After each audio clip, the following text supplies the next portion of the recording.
Everybody, it's King DX, and I'm here today to talk a little bit about Evony. I haven't put out a video in a pretty long time. Been pretty busy in life and hadn't had a lot of time to do any video game content. But it's been brought to my attention by some players on my server that maybe people still don't understand what server war is, how it works, and the best ways to be effective in server war. So, in this video, what I'm going to do is I'm going to quickly go over what a server war is, and I have a couple other topics I'll go into. This war won't go specifically into battling, but it'll be more so focused on the concept of server war and what you can do to be the most useful to your server. Now, I'm currently on a 2-year-old server, and we have lost our fair share of wars, like a lot of them, primarily because a lot of people just don't really understand the point structure, what's important, what's not important, and how to properly mitigate risk. So why should you listen to me? I've been a competitive gamer for years. I've won tournaments in Street Fighter, Ultimate Marvel vs. Capcom, flown all over the world, playing video games at a very high level. I'm a developer, so I'm pretty logical as well. And if we want to look at my actual battle stats, we'll see that I win a lot of my battles, 97%. And that's all encompassing. So some of those are even throwaways from back when I was a little bit of a smaller player. So let's talk about what we're going to go over in this video. So we'll talk about what a server war is, the rewards you get for a server war, the goals of a server war, the roles that you should play inside the server war based on your power and your unique skill set. We'll go over basic target selection, and then we'll focus on some of the don'ts that you shouldn't be doing during the server war. So what is the server war? First and foremost, depending on the age of your server, eventually you'll get to the point where you'll get the option to participate in server war. Now, it's been a while since we were a new server, but I believe you have about a 60-day window before your first server war starts. You can go to your event center, and then in the bottom, and it'll move up once the actual server war time begins. You can go to where the server war is. Now, the server war happens every 2 weeks after it's active. So you'll go into your first server war. 2 weeks later, you'll be back into another server war, and this will essentially continue throughout the duration and the life of your server. And the goal of the server war is pretty obvious. Is to win. You want to win the server war. Your points need to be higher than your opponent's points. If they are, you win. If they're not, you lose. It doesn't matter if you are ahead by 1 point or by 1 billion points. At the end of the day, points matter, and we're going to go over that in a second. So let's talk about the rewards that you get for a server war. So if we go into my reports, here's my rewards for the last server war we won 2 weeks ago. And I came in second place. Here are my rewards. As you can see, if you're a new player, even if you're a veteran, these rewards are pretty good. Just right there alone, that's almost 650,000 gems just off server war alone. So winning, and especially being a top player on your server, is very helpful. Now, mind you, currently I'm at 1.6 billion power. I believe I unlocked my server wings when I was roughly around 60 to 80 million power, somewhere in that range. So I've had them for a while now. We can talk about what those are and how you get those as well. So to get your server wings, which I'm sure you've probably seen a lot of people with, you go over to Miracle Wings. Your server wing Aries, they will come when you place top 5 in server war. Doesn't matter if it's win or lose. Now, the problem here, what I see a lot of times, is that players screw over their server trying to get these wings. What I will tell you is, if you're consistent, if you're consistently playing good, you will eventually get top 5. If you do something like wait until the last minute of your server war when you're up by 50 million, and you run out there and you get 0 just to get server wings, it's going to look really bad on you. And people are going to be pretty pissed off. You might get put a kill on sight. A lot of things may happen. There are going to be repercussions.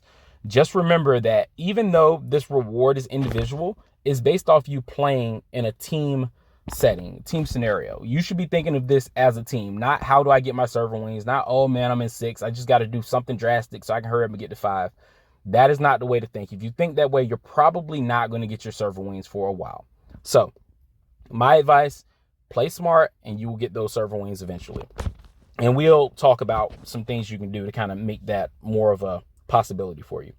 So the goal of the server war. So there's primarily only a couple win conditions. The first one is that you outscore your opponent. And the second one is that you capture the enemy's throne. So to capture the enemy's throne, that means that someone on your server would need to go over to the enemy server, and then they would have to occupy that server for at most 6 hours.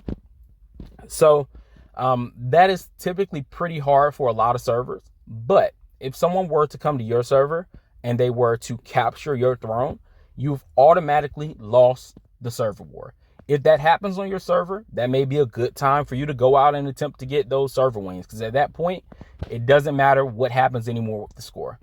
You're going to lose. So, hey, you want to go ham and try to get some server wins at that point, feel free to do so.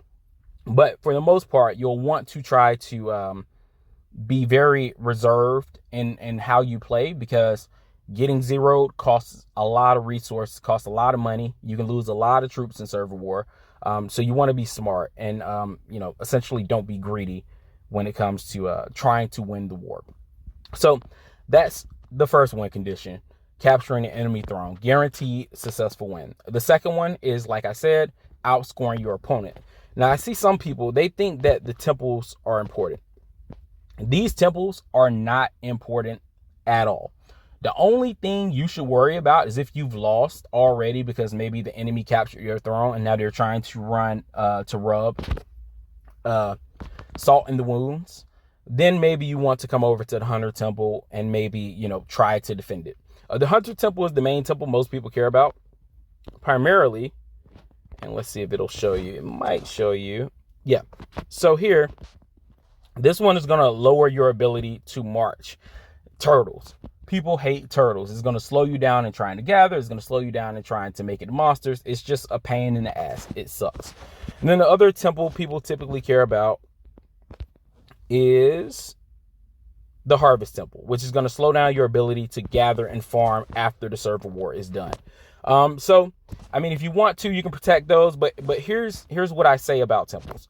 Temples yield very little points, very, very little points. They're almost always used as a way to bait stupid players into trying to defend them and getting zeroed. Almost always. Happens all the time. So my advice to you is, under no circumstance do you go for these temples.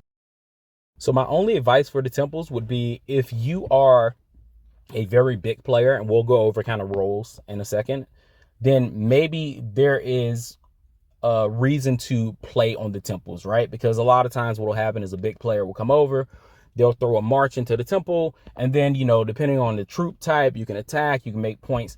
It can be advantageous for a bigger player. But when I'm talking a bigger player, I'm typically talking the biggest or couple biggest players on your server. If you're likely not top 10, I'm not talking to you. Stay away from the temple. It is a huge risk for anybody who cannot comfortably sit with their bubble open. All right, let's move on to the next part. So let's talk about roles. So this is something that is very hard, and I sat around and I thought about the best way to try to explain this, because it's going to differ depending on the age of your server. And for my server, what I'll do is I'll go to our rankings, and then we'll look at our Monarch power ranking. So I thought maybe it would be smart to do this on a percentage base, but because powers vary so widely depending on how big of a corner you might have on your server, it was really hard for me to justify doing a percentage scale, because it would never be accurate. So I'm going to explain it based on my server. And there will be a little bit of wiggle room for you to try to figure out how that applies to your server. But the general principles will be the same. In my opinion, when it comes to server war, you have 3 roles. Now, I personally fall into the second role, the mid-tier role, but I'll go through all of them, and we'll talk about them for a second. So on your server, you have the bigs. That's what I call them. They're typically the people that spend a little bit more money. They have more troops, more power in general. I would say these would be your top 10 players. From number 1 to number 10 on your server and ranking are traditionally your big players. These players normally, on normal circumstances, if you're fighting a server of equal power, can sit unbubbled safely, normally. If you can't do that, depending on the server you're playing, you are not a big player in that moment. If you can't sit safely without a bubble, without the fear of taking an attack and possibly being zeroed, you are not a big player. Keep your bubble on. You do not fall into that tier. Now, if you're a big, these are your roles the way I see them. Your job is to either defend your throne, capture the enemy throne, force port keeps, attacking in general, and reinforcing. Now, when I talk about force porting keeps, if you're not familiar with that term, that just means that if a player were to come over from the enemy server, a black keep, then when you attack that keep 10 times and it loses 10 times, it will automatically get force ported back to its server. Now, I suggest this for bigger players because typically those little players that come over, those very small players, those alternate accounts, alts as we call them, what they typically do is they scan everything during the war. They scout bubble timers, they scout cities for traps. They ultimately give the enemy a lot of information, and a lot of times they're actually owned by bigger players. If you can get rid of them, that's better, because what it's going to do is it's going to force them to spend more portals or teleporters. It's going to force them to spend more gems. Ultimately, it costs them more, and it costs you very little to send them back home. So if you're a bigger player and you get the opportunity to send some of these alternate accounts home, these spies, send them home. That's what you should be doing. Now, we'll go to the next tier of roles. And on the next tier, I would say anything from 11 down to roughly around 40, you are a somewhat mid-tier player. Now, the majority of the points lost during a server war is likely happening from this group. These players have enough points to lose, but they outnumber the top 10, right? Like, they literally outnumber the top 10. So you have more people, more room for error, more room for sloppy play. If a player that is, looking at our number 40, 775 million, him getting zeroed is far worse than your number 200 player being zero, right? Like, if our number 200 player right now were to become zeroed, 84 million, is point loss, but it's not the worst point loss. It's not something that's unrecoverable. If someone were to zero somebody at, let's say, 800 million, 700 million, what happens in a scenario like that is then you find yourself in a deficit. The enemy may go back to their server and start to bubble up really tightly. So it's very dangerous when you are a kind of mid-tier player and you make risky plays. So what should you be doing if you are this tier player? So in my opinion, you have a couple jobs. The first one is you should be searching for enemy players. So that's looking for downed bubbles, checking the alliance war, or checking the server war to see if any players have come over to your server, and then relaying that message to the bigger players on your server. You should not be taking a lot of chances. You can attack. Attacking is fine, but you have to know how to attack, and we'll go into target selection shortly. And if you can ghost, only if you can ghost, then you can scout keeps, because typically a player that's between 11 to 40, those players are typically keep 27 and higher. And then at that point, you can start to scout, and you can figure out if a player has reinforcements. You can figure out a lot of things about their tech. So that's very important. So scouts from those players are typically a little bit more valuable than a player that's like, maybe a keep 19 or 20, something like that. And like I said, we'll go into target selection momentarily. If you don't know how to scout players, just for giggles, and when I say scout, I mean scout as in doing a traditional scout, but I also mean looking at the server war list to figure out if anyone has invaded your server. To do that, go to your event center, go to server war, and then what you'll want to do is you'll want to go to ranking of enemy server, and then from here, alliance power ranking, and then click on the alliance, view members, and you'll scroll down the list until you see a symbol that lets you know that they've invaded your server. Now this symbol traditionally looks like this. We're not currently in a server war, so I figured I'd take a picture from a previous war and I just post it here. If you see this little icon on an enemy, that means they're currently and actively inside of your server. And when you find that player, at that point, you can click on them. You can hit detail in the bottom right, locate coordinates. You can use an arrest warrant to figure out where they're at on your server.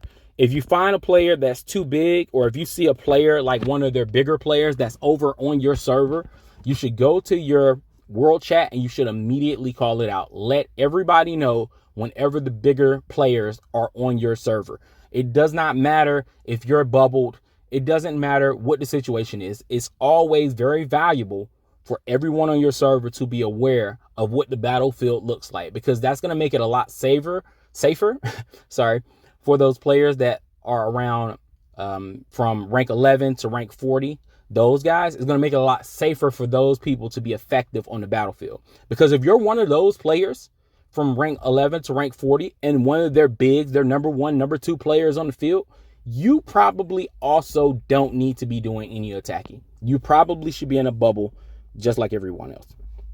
And as far as everybody else, what should they be doing in those moments?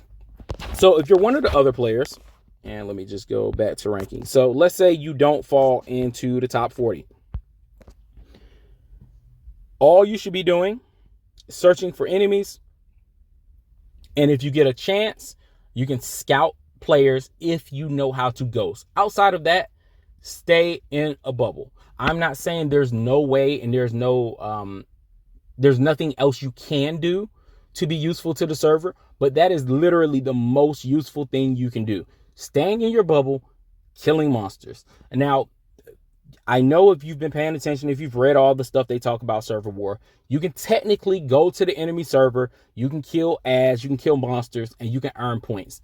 Those are very minimal points. Statues, fairies, killing monsters on the enemy server nets you very little points. And the risk is much higher. If you go over there trying to kill points and your timer runs out on your bubble before you notice it, if you get caught, it will be far more detrimental to you if you just stayed on your own server.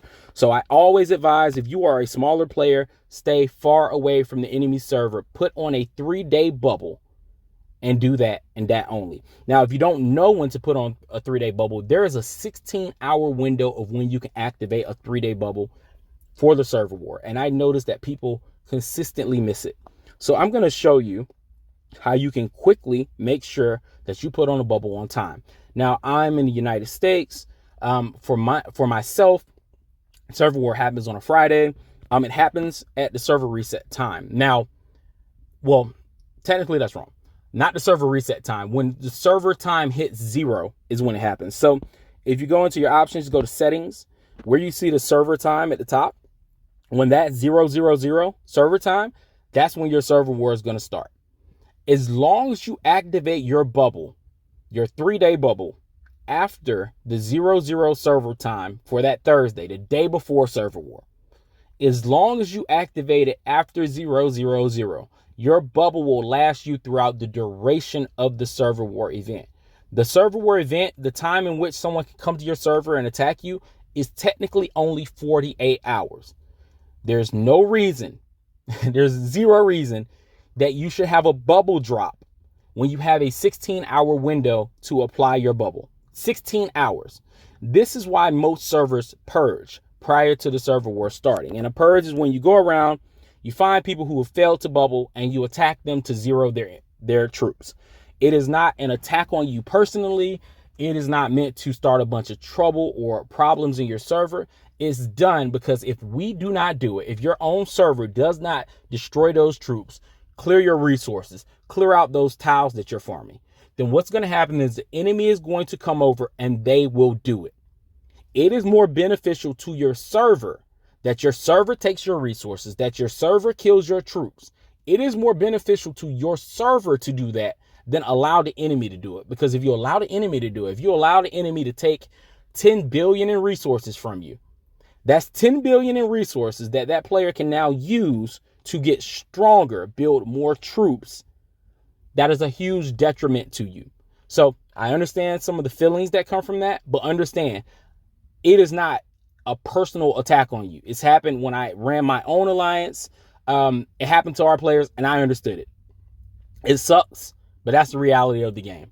The server war comes all the time at the same time every 2 weeks. If you can't figure out that concept in a couple months, honestly, you probably shouldn't be playing the game, because at the end of the day, you're hurting everybody, not just you.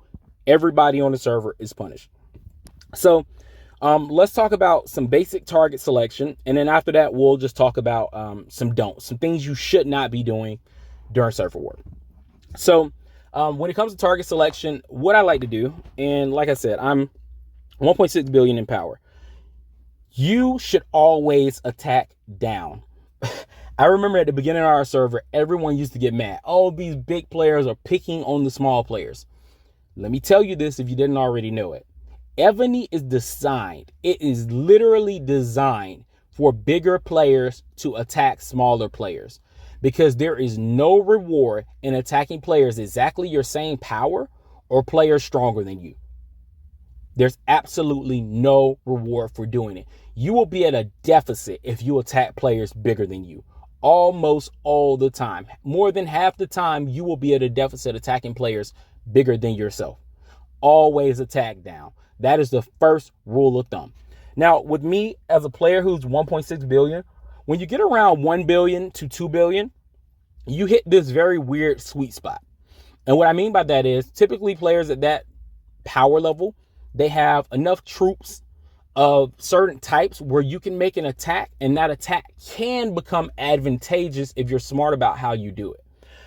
So, for example, at 1.6 billion, I can swing at somebody who's roughly 1 billion, and I won't lose much. And I'll explain why I won't lose much. The first thing you need to do, and I highly recommend, is find some regular monsters that's on your server. Go to attack, hit attack, figure out what your typical attack march is, your normal march, and look at the amount of power that you're sending out. So right now, this is just a basic attack for me. No buffs, no anything. I'm going to swing roughly 148 million in power towards whatever I'm trying to attack. 148 million. Now that's important. That means that if I were to send this attack at an enemy keep, the most amount of points I could lose if I lose that attack is 148 million points. To give you an example, let's see if I can find. So, that's not a good one. I got one. Here's an attack I lost. So on this attack I lost, I sent troops at a 1 billion power player. Now, this was my basic general attack. No buffs, no anything. Just a simple attack that I sent out. Now, we know from looking at the monster that I just showed you that that attack in total can lose roughly 148 million in points. So here, when you look at my lost power, I lost 116 million in points. But if you look, I was able to take out 334 million of the enemy's power, meaning that ultimately I gained the server points. I gained almost 220 million points for the server. Even though I lost the attack, and this is considered an attack loss, I gained 220 million points for the server. This is what you want to do. Do not worry about if the attack said you won or if you lost. It's all about how many net points you get. So if we look here, another example, here's where a player decided to attack me. Now, in this particular attack, I won the defense and I only lost 32 million in power. Now, I let this player attack me because I was very well aware of what this player was going to do before they attempted to attack me. I knew they were going to attack me with range. I knew how strong they were from previous scout reports. So I easily knew how their tech was going to match up to my tech. And I also knew what they were going to do. So I geared myself with ground attacks because I knew they were going to send a ranged attack at me. So all ground gear was on me. I ghosted all my calves, meaning that technically I had no calves present inside of my keep, minus the 30 million power that you see here. That's actually almost all he killed was my 30 million remaining calves. And I basically allowed him to attack me. As soon as that attack finished, I put my bubble back on. I netted the server almost 180 million points. And it was followed up by a, well fought, man, you got me good. Because at the end of the day, he realized that I geared myself and forced him into a situation that honestly you don't want to be in. So that's what I mean when I talk about target selection. You have to be very smart about who you're attacking. You need to understand, if I make this attack, what's the most amount of points I can lose? And then you have to try to figure out what's the amount of points I can gain. If you're attacking a player that has a lot of troops, that's roughly the same power, then sometimes that will balance out. Sometimes you might go even, but sometimes you might go negative. That's one of those things that's going to require a little bit of experience for you to figure out. But like I said, a general rule of thumb is if the player is smaller than you, you can typically attack and get away with it, providing that you do enough damage. Now, obviously, if you're a big player, if you're one of those top 10 players, this isn't always the case. If you are a 10 billion player and there's another 12 billion player, you likely don't want to risk swinging an attack into another player at that level, because ultimately you might maybe knock off 20 million in points. So when you get to those extreme levels of power, it's not really going to be worth it for you to do something so risky. Now, let's just quickly go through the don'ts, and that'll kind of finish off this video for what I kind of wanted to go over here particularly.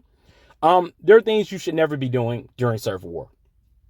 One, you should never be using 8-hour bubbles. I see it all the time. If you cannot afford to make sure you're using at the bare minimum a 1-day bubble every time you decide to open your bubble and scout or do whatever attacks you're doing, then you shouldn't be in Server War. You do not have the resources necessary to keep yourself safe, because I've seen it too many times. Someone uses an 8-hour bubble, they fall asleep. Maybe they had popped the 3-hour bubble previously. They forget they had an 8-hour one on. Now their bubble drops, they get 0, and it costs the server a lot of points.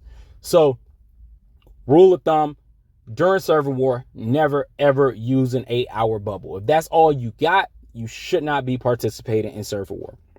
The next bit of advice, do not share any of your server coordinates during Server War on World Chat. Do not post a tile that has somebody farming on it. Do not post when a bubble has dropped.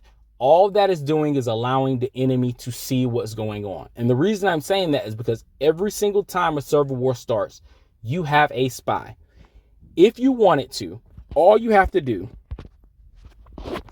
is you can go to your server list.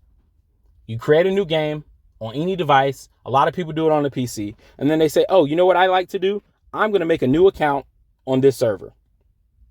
Right? They come over here and they decide they're going to make a new account. And then they get that account up to level 6. And at that point, they can come here and they can see all your server chat. Every single thing you post. So if I'm a skilled player and I have a spy on your server, then all I do is I sit around and I wait for you to do something dumb, like say, oh, here's a farm that someone's farming. They shouldn't be farming. Oh, you guys hit me the last time I was farming. Here's another farm. Go hit that. And what happens is their bid comes over, clears it out, and gets a quick 10 million points. Do not do that. If you see somebody, if you're strong enough, purge them yourself. Go clear the tile off yourself.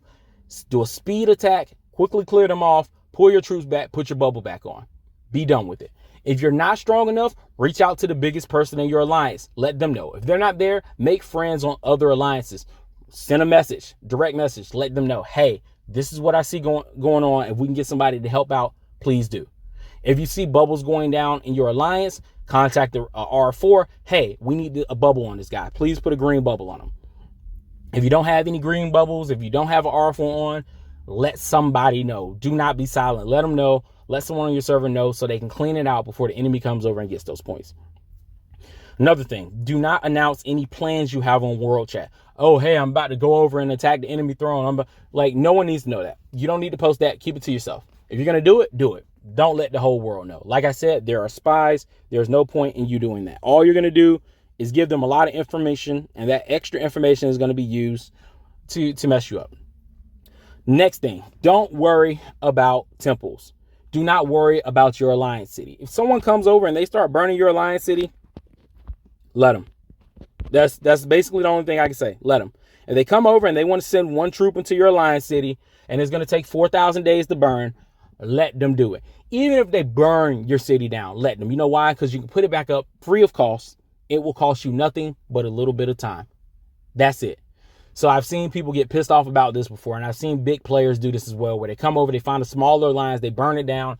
That small alliance runs over to world chat. Hey, they're attacking our city. Oh, you guys are punks. You got all this power and you're not saving us. I've seen it so many times. It does not matter. It's unimportant. Let them do it. Continue killing monsters. Stay in your bubble. Not worth the time. Not worth the energy. Do not farm. I still see people do that to this day. I don't get it. You're going to lose more than you gain.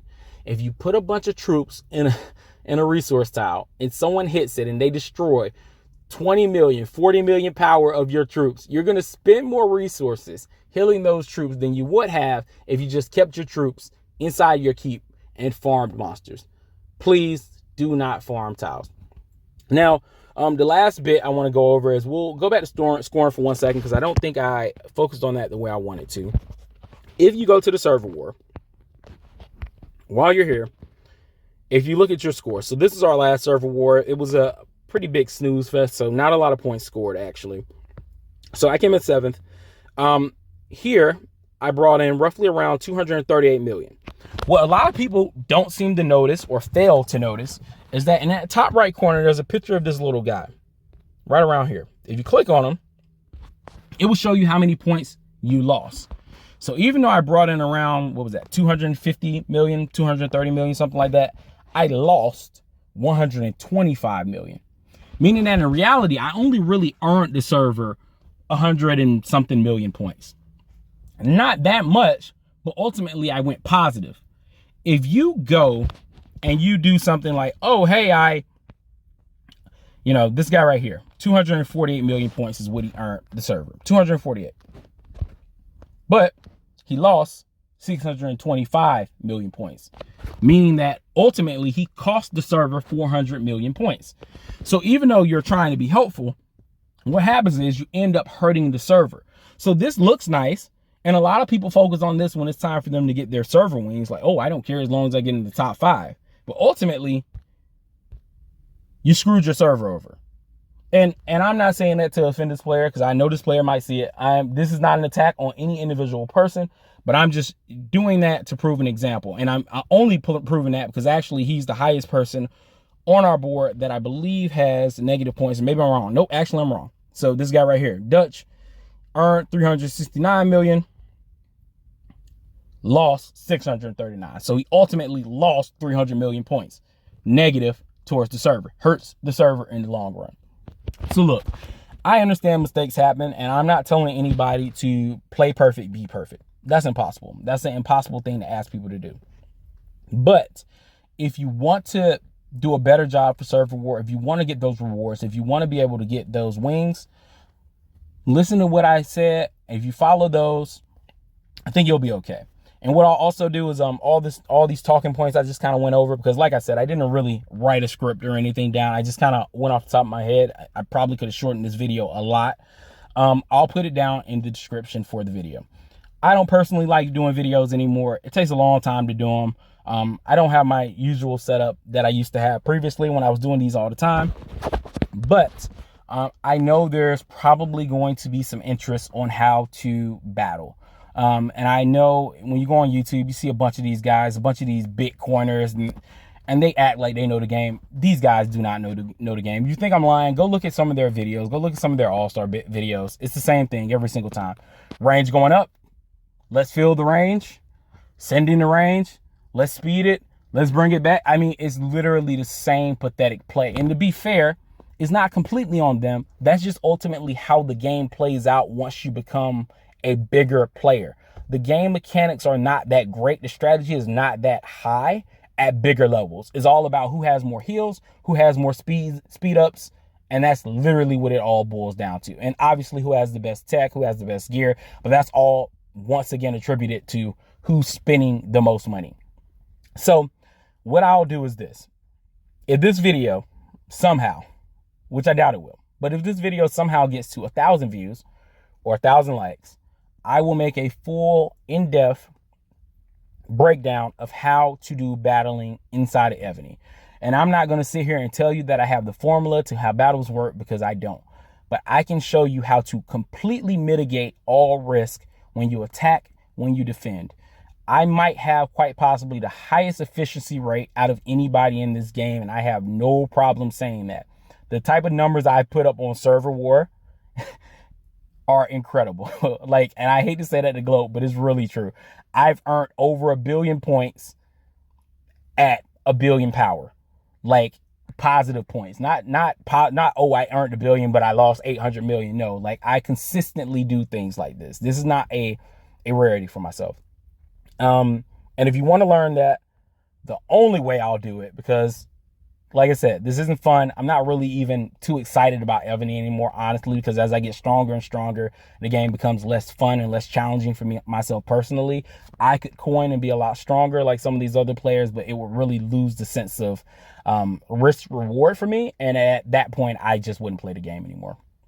But like I said, if this video somehow gets 1,000 views or 8,000 likes, I will make a video, an in-depth video on how to play in Evony, how to compete in Evony, and I'll actually do my time. I'll clean up the audio, and I'll make it a video to the quality of some of the other videos that I've done in the past. This one I'm recording directly on my phone, directly with my headphones, sitting in my car, and it's pretty hot. So thank you for watching the video. Hopefully it didn't bore you too much. Hopefully you learned something. I'm King DX. Have a great day.